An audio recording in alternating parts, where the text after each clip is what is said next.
What's going on, Washington Commanders Nation? It's your boy Rio Robinson checking in with the latest and greatest on the Rambling with Rio YouTube channel, where we ramble about the Washington Commanders. Today is Wednesday, November 9th. It is now week 10 of the NFL season. Last night, I caught up with the WJLA 7 team. My boy Scott Abraham and Olivia Garvey. We had some things to say, and I got the attention of WUSA 9, so I had to go get the gorgeous Miss Sharla McBride, Emmy-winning Darren Haynes on the show with me today. How are y'all doing on this hump day? I'm not gorgeous, man. Hey, man. Hey. You do got the pretty boy thing going on. Nah. I'm a cute dog, man. There's no prettiness. Darren was a couple minutes late, you know what I'm saying? He had to get his face right for the show and everything. How y'all doing today, man? Nah, we're good. Working, busy. Working, grinding. Charlotte, how you feeling on a Wednesday? I'm good. It's a beautiful day out. Doing good. Oh yeah, I know this team gives y'all so much to go off of on a daily, weekly, monthly, and yearly basis. It feels like the scripts literally write itself, and as long as the guy that's on top, that may not be on top for too much longer, as long as he's there, the stories keep writing themselves. Today, the Attorney General of DC is apparently put out there. Tomorrow, there's going to be a large press conference going on in DC. You don't have to tell me anything that you know, but what could this possibly be about? Darren, I'll start with you. Well, obviously, some type of financial impropriety stuff, possibly. Other stuff they may have been investigating. But one thing that you have to note is, if the Attorney General is going to say they're going to have a press conference during a time where there's an actual newscast on during the 12 o'clock news and say it's something big to come out, he's not going to come on TV and be like, we didn't find anything. So expect something big to come out. Absolutely. Yeah. And I mean, he also doesn't call press conferences every day either. So This is big. And like Darren said, having it right at high noon, they definitely have some info that they want to drop. So as you said, this is never a dull day when covering the Commanders, right? Never a dull day. And everything, like, news always comes in twos and pairs with this team. This is coming a week after we find out that Dan, out of nowhere, finally is hiring Bank of America Securities to facilitate a sell of some sort. I think it's a full sell of the team because I think shit has finally hit the fan for Dan to the point of no return. But that's me as a fan speaking. Do y'all also believe that this is finally going to happen? Or do you think that he's going to somehow weasel his way into getting someone to take on a minority share of the team to help him get a stadium? And I just don't see how that plays out. I'll start with Charlotte. Do you think Dan remains here and this is a way that he's going to find someone to come on with him?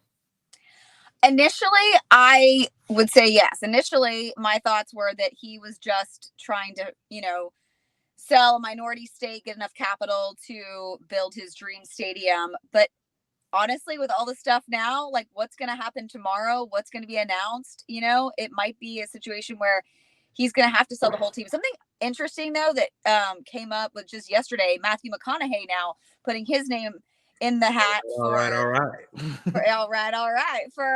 And what's interesting is they're really good friends. I mean, Matthew spends many nights on his yacht traveling the world with him. So that's interesting that he would decide to throw his hat in the ring, if you will, knowing Dan. So maybe he knows that Dan is looking for someone to buy it. I don't know. Darren, anything you want to add? So just to add on, in addition to what Charlotte was saying, like suppose like you're selling your home, right? You're selling your house. You can kind of sometimes pick and choose on like who you want to maybe sell the house to. And like, why not sell it to somebody that you're already cool with rather than somebody you're some stranger with? That's just something small. Yeah. But my biggest thing is like, we don't know if it's going to be just he's selling just a percentage or he's selling the entire team. My thing is, I don't think it's a smart business decision for any businessman or woman to want to invest in the Washington Commanders and still have Dan Snyder basically calling all the shots. It's clear as day the negativity that's surrounding Snyder's name when it comes down to the football team, all the investigations that are going on. Like and you see their stadium struggling. I mean, they're still in last place in stadium attendance. Yeah. So like that is Like, what business person will want to get into something that's right? I get it, the value is increasing, but like overall, just the energy and the fan impact where you're trying to improve things are moving in the opposite direction. Yeah.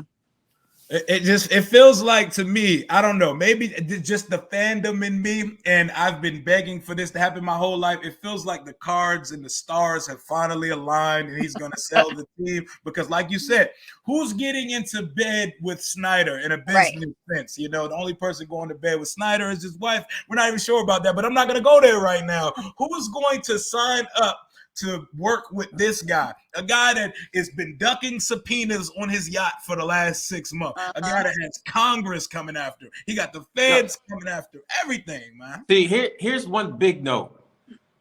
During the Packers game, Tanya Snyder, who has done some amazing stuff in the community with her breast cancer awareness stuff. I was even in a fashion show with her a few years ago when they used to have it.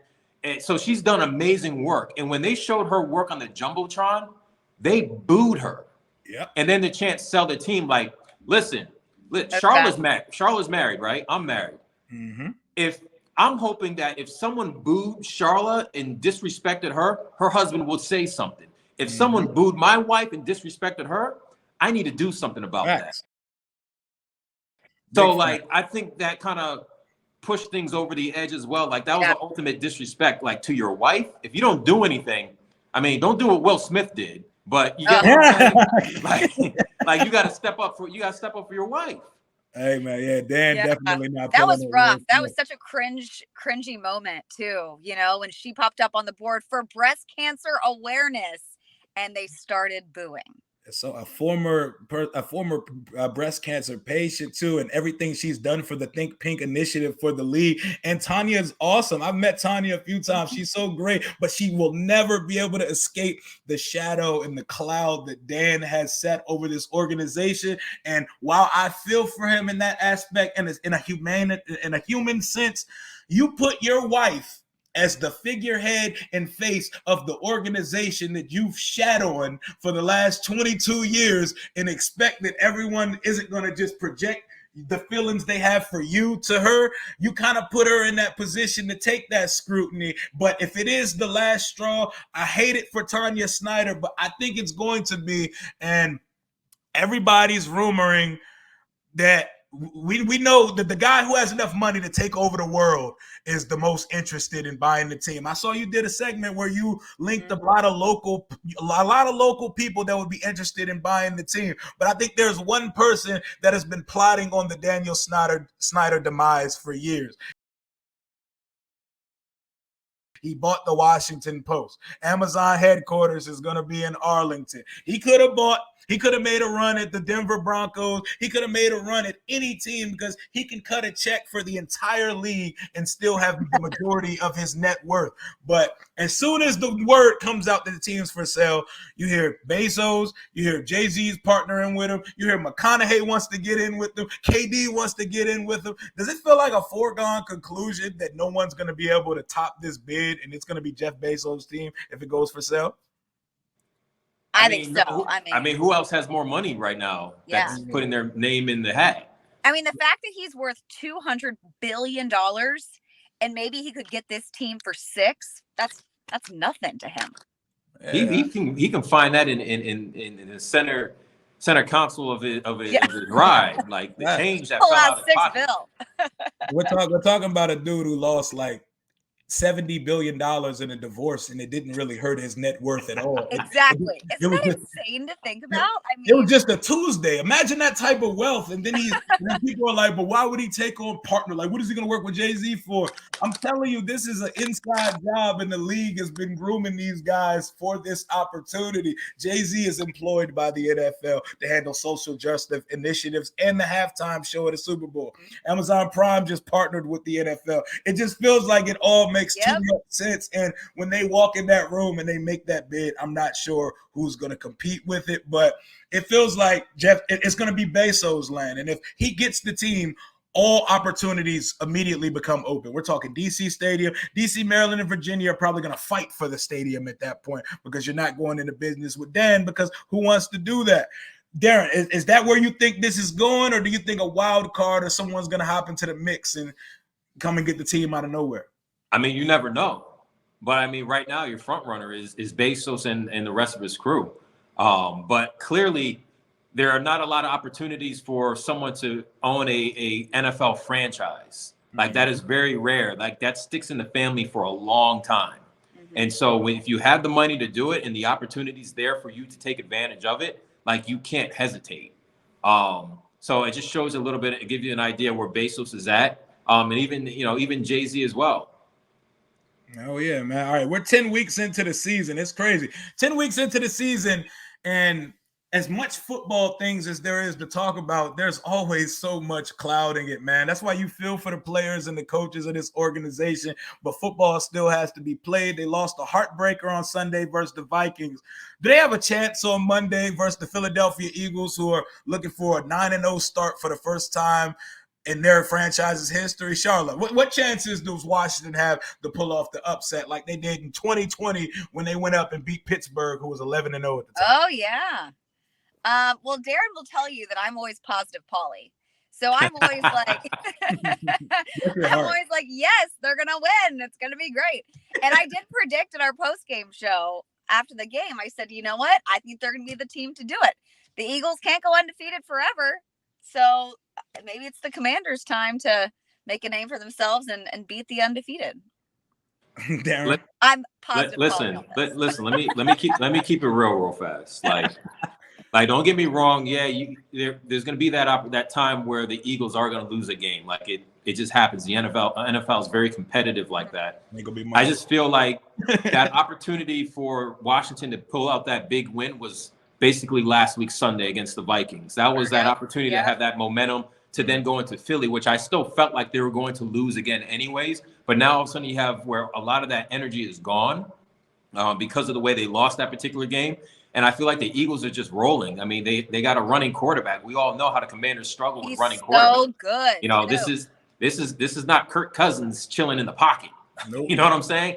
So even though they had so much pressure on Cousins with the Ron Payne and Allen and stuff like that, like this is a totally different quarterback, a totally different team. And you're playing in Philly, dude. Yeah. Because they came in. Real, don't forget, dude, they came into FedEx Field and kicked our butt. Oh, they took over that stadium too. I did a vlog, right? I went to the bus parking lot. I went over to the bus lot. There was 11,000 Eagle fans in one lot. I was the only burgundy thing in the entire lot. I just wanted to see it for myself. I know a few content creators in that community that told me to come on over. It was an away game at home. I've never seen anything like it. So this is the second time we're going to play them on the road this year. But even with that though, that's just the fan aspect of it. I mean, like Carson Wentz got destroyed. Oh, destroyed. But that was the game he got sacked 9 times. Yeah. Listen, I love Taylor Heinicke. He can get away from some of the pressure and stuff like that. But like, bruh. Oh, it's gonna. Like Charlie, you remember Terry McLaurin in the locker room? We were like, yeah, with 9 sacks, and he's like, oh, that many? Yeah. He's like, oh, is that many? He didn't even. He was like, oh. Oh, okay. Okay. Now you say you love Taylor Heinicke. Would you like to expound on that? Because why do we love Taylor Heinicke? Our fan base loves Taylor Heinicke. I watched this man get a standing ovation on Sunday, right before Terry came out. I like the guy. I like his heart. Like the moxie. He is one of the most physically limited and incapable quarterbacks in the league, and I'm not afraid to say that, and I get attacked because I'm honest about it. Why do we love Taylor Heinicke, Darren? Well, I think we love him for the reasons you said. I mean, we like his personality. We like his story. You know, I think that's a big part of it is Rudy. These little kids that we see that are wearing his jersey. He called him Rudy. He's Rudy. Hey, wait. No. Rudy played one down. I got to shut this down because you can't compare freaking Taylor Heinicke to Rudy. You know, as a former FCS guy myself, I'm going to stand up for Taylor Heinicke because a lot of those guys are overlooked. Okay. And it's also political as well. I've had teammates play in the league, and, you know, the dude was balling out during preseason. Next thing you know, Mark Ingram comes in, never played during during summer camp. And now all of a sudden he's the starting running back. And there's so many politics in the game and so much talent can be overlooked, or people don't get opportunities because of the political side of things. And Taylor Heinicke was one of those. He was that guy who was overlooked. May not be the guy who's going to be your franchise quarterback who's going to take it down to the Super Bowl, but the fact that he got an opportunity that many of us in the workforce in this world wish we can get opportunities. He got that, and he's making the most of it. And my grandma used to always tell me, Real, when people hate on you means you're doing something right. So you better realize what Taylor Heinicke's doing right, my man. Hey, I see what he's doing right, but I also can see both sides of the sword, and I see everything that he's doing wrong. This is my argument on that. I feel what you're saying. I'm not going to treat Taylor Heinicke as if he is a 21, 22-year-old rookie. He was undrafted in 2015. We are now in 2022. His 30th birthday is right around the corner. He's been with Scott Turner in Minnesota. He's been with Scott Turner in Carolina. He's been with Scott Turner in Washington, meaning he has 3 to 4 years experience in the offense. I shouldn't see rookie mistakes from a guy who's been in a system for almost a handful of years. And I see a ton of rookie mistakes from him. Go ahead. Bro, if you're going to purchase something that costs $2,000, right? Maybe a TV for $2,000, and then you're going to purchase a TV for maybe $500. Do you expect to get the same quality of TV for the price? I mean, backup quarterbacks, I've seen backup quarterbacks play better than this. But dude, you can't complain the way he's playing as a backup quarterback. He is a backup quarterback. It's not his fault that Dwayne Haskins, that whole run with Washington went to hell. That's not his fault. Alex Smith broke his leg. It's not his fault Garrett Gilbert had to play or Kyle Allen. Like, now, Rio, are you a Carson guy? I mean, do you think Carson should be the guy? Because there's a lot of quarterback controversy being talked about now. I thought Carson was going to be better than what he was here. I'm at the point where we're not going to beat the Eagles. So we're going to be sitting at 4-6 with the Houston Texans team the following week. Why not see the rookie at some point? I know you're married to Carson. No, you're married to Carson because you paid him $28 million. Taylor Heinicke knows the system, but we know exactly who both of those guys are. There's one thing on the roster that we don't know yet. There's one enigma, one question mark. We don't know exactly who they are yet. And that's Sam Howell. He's a 5th-round pick. I don't feel like he needs to be pampered or. But how do you know he's ready yet? I mean, I don't think he's like I think Patrick Mahomes sat out a year when Alex Smith was in KC. Aaron Rodgers sat behind Brett Favre. I don't think either guy needed to, though. But what I'm saying is, it's like the last time we had a quarterback that we drafted go in early because maybe the whole community wanted him to go in early was Dwayne Haskins, and that turned into. He was raw though, and he came from a college style offense. But we don't. You don't know how Sam Howell is. During the preseason. I want to know though. I want to know, and I know he comes from an NFL system in North Carolina, and that system, like Daniel Jones, isn't a world-beating quarterback, but he didn't come into the league raw, and that's why he actually saw some success in his rookie year. I think you can get that type of thing with Sam Howell, because Sam Howell to me is a blend between the two starting and the backup quarterback that we have. Size-wise, he's closer to Taylor Heinicke, but he has an arm like Carson Wentz. We've seen what Wentz has done here. We've seen what Taylor's capable of. We've seen the peak of what Taylor Heinicke is. At some point, they're going to have to at least see what the 5th-round pick can do, right? I'll let Sharla answer that question, man. I'm gonna say no. I'm gonna say this year it's either Carson or Heinicke. I'm gonna say that they are not putting in Sam Howell. He is strictly a 3rd stringer right now. I mean, God forbid something happens to Heinicke against the Eagles. He takes a few licks. Maybe he goes in. I don't think Sam Howell goes into the game unless Carson and Heinicke are injured. Y'all think Wentz is going back as soon as he gets cleared? No. I don't think that either. And Ron Rivera hasn't said that either. Why don't y'all think Wentz is going back in when he gets cleared? I think we got to see how Taylor does. Dude, Ron Rivera, I think, said yesterday that he provided a spark to this team during that winning streak. Absolutely. And so, like, if he was going to say, you know what, he maintained the offense or he maintained the energy of the team, but he actually gave a compliment, like almost like we upgraded in a way. Yeah. Like Ron be saying a lot of things though. Ron very true. Very true. But let's go by the numbers wise. Mm-hmm. Who won more games Can't because he When didn't they both start the won Chicago two, game. they both won two. They split. They got it split. They both won two, and But from what you saw, from what you've seen so far, from your sample size, you're trying to. If you're going to hand the game ball off to somebody, you have one game on the line. You're giving it to Wentz, or you're giving it to Taylor. I'm giving it to Carson Wentz. I'm giving it to Carson Wentz because the play required to be made may require his right arm, and I know Taylor Heinicke is not making that play. All right. Well, unless the football gods drop into our laps like they did on that Samuel touchdown. You're gonna get sacked 9 times. Indy. Let's remember that beautiful pass and beautiful catch. No, it was a beautiful catch. It was beautiful. It went right to Gilmore. It was a beautiful catch. That pass went right into his hands. Into Gilmore's hand. Well, talking to Terry afterwards, he'll tell you different. Hey, man, Terry going to support his boy because I'm telling you, he likes that fire on the team. He has the personality. He lacks all the physical things they need him to do, but he's fun. He lights up. He galvanizes a locker room. But I'm about to text Taylor and tell him you hate him. Hey, man, I don't hate him. I respect his story. I respect the nature, but I've been waiting my whole life for a quarterback on this football team. And I know we don't have that right now. And this is what we have. And you know what you have? You may have a case of the bitterness because you've gone through so many bad quarterbacks that every single time you have another bad quarterback, it's worse. It's almost like someone in a relationship. Like people start arguing over the dumbest things that when they maybe first started dating wasn't a big issue.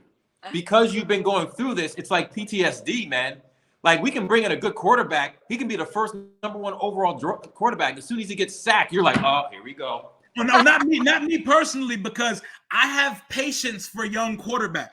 You have patience for a 21, 22-year-old quarterback who's wet behind the ears.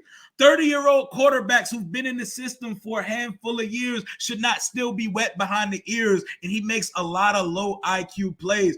That game, if you take away the Curtis Samuel prayer that a ref tripped the defender and Curtis Samuel caught it in between 4 guys, we're talking about like a 98-yard performance in which he missed like 7 passes that would have changed the trajectory of the game. I'm not hating on Taylor Heinicke. I'm going to keep it a buck about Taylor Heinicke. I'm going to keep it real. He's fun. He makes plays, but he also makes as many plays for the other team as he makes for our team. And that's why I see Ron clearing Carson. I don't want him to, because I need us to have a 2nd-round pick in 2023. And if Carson plays, I believe 11 out of the 17 games, we will lose our 2nd-round pick instead of our 3rd-round pick. So if Carson does come in, I need him to come back in like 3 or 4 more weeks from now. If they put him in starting in Houston, we're going to lose a 2nd-round pick if he starts the duration of the season. I need Ron to be mindful of that, because love Ron the guy.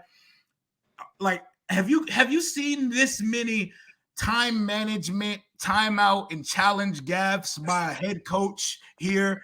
Like, have you seen that recently in other places? Oh, here? Yeah. Oh, I thought you were talking about my Pop Warner coach when I was 11.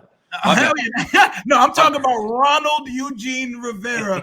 Someone needs to be hired to take the challenge flag and to grab the timeouts and say, I'm taking the wheel today. Like, we're in year 3. Why are we still going through these type of things on Sunday? He does the analytic thing. He has a guy up in the booth or whatever the heck they're at. Because we asked him that question, and his exact answer is, my analytics guy said this. Fire him. Like, fire the analytics guy. Like, get a new analytics guy here, because like we went into the 4th quarter with like 10 minutes with 1 timeout left. We challenged a play that wouldn't have done anything but get us to a 3rd and 1. It's on a weekly basis. We have a gaffe as far as time management is concerned. When are we supposed to, as fans, see something different here? He keeps telling us the 3 to 5 years to build a culture thing. Well, we're midway in year 3, and we're seeing a lot of the same stuff as the prior 2 years, and we look like we're on trajectory for another 7-win season for the 3rd year in a row. How do y'all feel like this season is going to play out? Let me start with positive. Positive Polly up top. Tell me we're going to go to the playoffs, we're going to win a playoff game, and we're going to do something great this year, Sharla. Give it to me. Oh, contrary to previous years, the NFC East is pretty good, minus this team. So making it to the playoffs, whew, I don't see it right now. But I don't like to be negative Nancy. I like to be positive Polly. Keep it real. Whatever you feel in your heart, let it be known. Speak your truth. I don't see the playoffs on the horizon for this bunch. I don't see that. What are we talking? 7, 8 wins? Let's go with 8. That's not bad. Okay, so 8 and 9. Yeah. So with over 3 years of Ron, we went from 7 to 8. Yeah, that's it. There we go. Positive outlook. That sounds really bad when you say it out loud, but it's progress though. And Ron would sell y'all on that progress. Guys, we made good progress this year, guys. He says guys a lot. He says, I believe that, I really do. We're going to build on this 1-win success over the last season. And next year we're going to go in and all right, Darren, how do you see the season playing out though? So I'm not gonna be negative in this one because there still is a legitimate chance not to win the division. They're not gonna get into the postseason and win in the division. Right. Like Charlotte said, it's too difficult. But when you look at teams that are right on that borderline of like the wild card spot, right? Yeah. They play the 49ers. They have the Browns. They have the Falcons. Like if they can get wins, if they can win those 3 games and maybe possibly win like they beat the Giants twice, if they can, you know what I'm saying? Like there's still a chance that this team can actually make the postseason. But I'm just gonna wrap it up on this part about in regards to making the postseason, and we're talking about 7 wins and stuff like that. I am a little bit tired of being like mediocre. Yeah, kind of like being in the middle, the average like, to just it's just make the playoffs. It's the worst place to be in this league to me. It's almost like quicksand. It's like when you're always in the middle, you're not in a spot where you can get a good draft pick to get you out of the mud. But then all of a sudden you're not good enough to get yourself to win playoff games or to win a Super Bowl. You're just constantly stuck in this quicksand. Amen. And it's a cycle. Now, do I know how to change that? I mean, that's why I work in broadcasting. I'm not I don't own a franchise. I'm not a GM. But I think there are a point where you have to kind of make some moves to get the guys that you need to get you over the top. And I think we've kind of been a little bit hesitant on getting the quarterback and being aggressive and getting the quarterback this team actually really needs. Yes. Yep. Absolutely. They have good pieces in there. They have Terry McLaurin. And that defense is nice. Great. Yeah. Bro, you weren't saying that when Jack Del Rio and the defense was struggling at the beginning of the season? Because they weren't. Because they were struggling. They're balling now. They now. See, now you sound like Jonathan Allen with the keep the same energy. Keep the same energy is a very subjective phrase. Am I supposed to praise a struggling defense, or am I supposed to say it's struggling? It's not struggling right now. For the last month, I've watched this team the defense has given us a chance in every week, and we're struggling to score 17 points. The defense put on a masterpiece Sunday. We had the second best team in the NFC with 7 points on the board with 11 minutes left in the game, and we didn't win the game because the offense couldn't score 20 points. 21 the game on Sunday. The defense is finally balling. Ron, if he's here next year, he's probably going to be here next year, because even if under new ownership, that's going to have to happen at a time where they can't just shuffle the deck. So they have to go all in on a young quarterback next year. They have to go get a young quarterback who could be the future, because we keep doing this veteran retread thing, and it does not, you're not going to find your answer out of that. And you're in year 4. How many years you going to duck the quarterback? We duck drafting a quarterback like Snyder ducks subpoenas, and I'm tired of it.